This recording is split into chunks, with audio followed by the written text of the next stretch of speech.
Hello and welcome back to our channel. I am so excited to show you what I've been working on.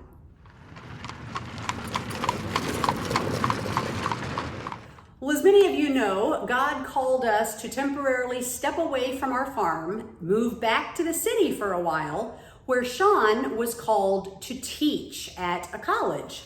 I also have a job with this ministry, and we're very excited as we undergo this new endeavor. But it also meant I had to leave the family back home and go find a new place. Now you might notice I have a different background you're not familiar with. I am standing in our new home. We just closed this week. I am so excited about that. I've been living out of a bedroom temporarily, but I'm now in my own home, and there's a lot of work to be done. We can't seem to get away from that. So let me show you this week's project. So I looked at quite a few of these city houses, and then I found this. I fell in love right away. It had a basement, which is pretty unusual for this area, but it had a gorgeous back deck that we could entertain and have the college students all over. It had a big backyard, nearly a half acre for this area. So it also had a few other things that I really liked. But the downside was it was straight out of the 1980s, that dark dungeon look. So we're gonna be doing a lot of updating. But it's my very first project here in the new house, and I've already started tearing off all the cabinet doors, and I'm gonna be preparing them for painting. So this will be the first wood cabinet I actually paint, but there's really no other option that I can get done quickly before the family moves down. So tag along and you'll get to see my process, and then I'll show you the before and after. Step one involved disassembling the cabinets. I unscrewed all the hinges, door pulls, and some other odds and ends he had assembled around the kitchen. Now that all the screws are off, I have to go around and take all these hooks out. The guy who used to have this place apparently loved hooks, maybe coffee cups, I don't know. He's got all kinds of different hooks around these cabinets. So you can see here, this shelf alone has 15 of these little brass hooks hanging from it. There's more hanging from the upper shelf, and then there's just other random ones that are throughout the kitchen. So I've got to work on that for a minute.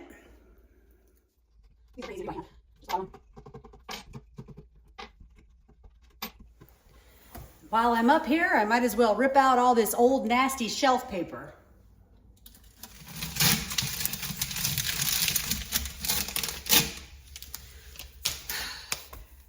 All right, well, this section of cabinets are done, so I'm gonna keep working my way around.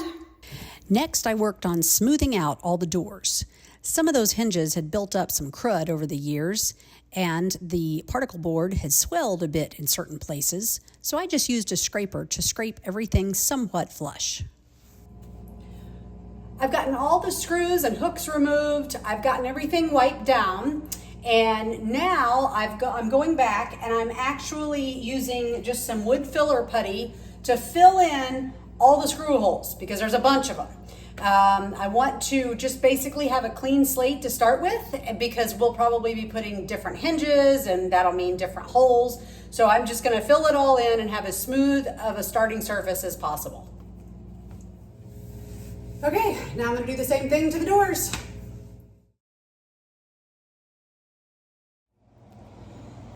So I waited a few hours. The wood putty is nice and dry now. So next step, I'm gonna sand. This will scuff up the entire door and smooth out any little bumps and snags in the putty. Just make the paint finish go on a little better.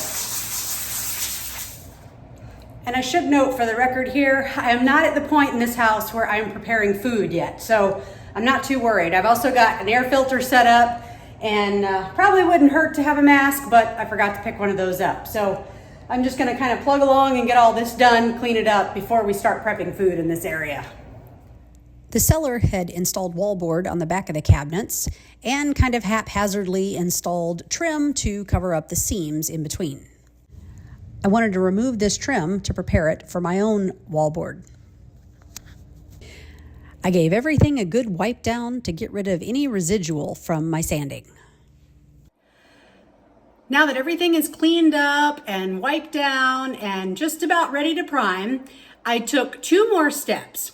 First, I actually filled these little seams in between cabinets. I had a couple of them around. I filled them with a little bit of kitchen caulk that's paintable. And then I also ran a little bit of tape here along the sides of all the appliances, mainly just because I don't have a very steady hand and I don't want to get paint on the appliances. But other than that, I'm going to give this a little while for the caulk to dry. Meanwhile, I'm going to start priming the cabinet doors. And by the time I finish that, it'll be ready to prime the main cabinets.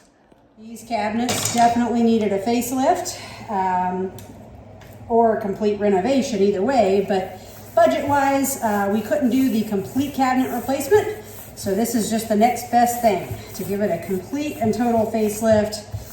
Well, it's finally time for the really fun part I've been waiting on, where I get to actually paint it the color I want to try.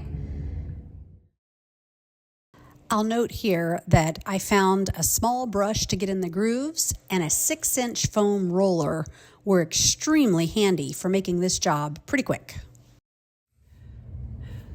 You can see the back of my cabinet here is just basically wallboard that's been stained, and then the seller had put up pieces of trim to cover the seams, somewhat haphazardly.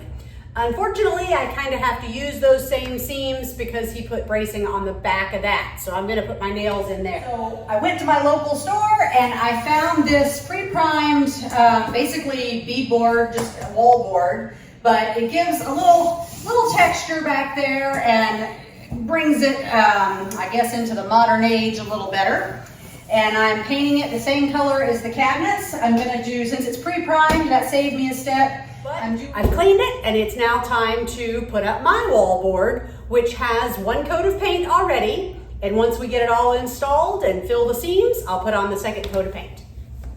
I'm just using some liquid nails to start out with. Slide it around a little bit. Now you'll notice my board doesn't actually go all the way to the floor. I went to my local hardware store and they were willing to cut it for me. I also wanted something that wasn't very expensive, so I found this wall paneling. It literally came in this size, but it was a couple of inches too short. And then all they had to do was trim a length off for me to fit on the end. So it worked great, and I can get by with a few inches short by simply putting a piece of trim down on the bottom when this is done. So that's my plan. All right, time for just basic hinges here. We decided to go with just standard external hinges because this is particle board. And I'm just doing a little makeshift measuring here for simplicity because I want to get slightly off the previous holes. I've finally gotten to the point it's time to install all the cabinet doors back onto the cabinets. Now you'll see we're using the laser level here, and I'll step back so you can see better, but essentially this entire house is unlevel. It's really impressive. So instead of actually putting the doors on level, we're going to put them level with the cabinet itself, otherwise it would look really strange. So we're going to reset this laser a little bit and get it level with the shelf itself, and then we'll get these screwed on and we're almost done with this project. Well, we finally got all the hardware on, and I think it gives it a real fresh, clean new look here in the kitchen. We're kind of excited to move on to other parts of the house, and we're still unpacking. We have a lot of things to get into cabinets and drawers.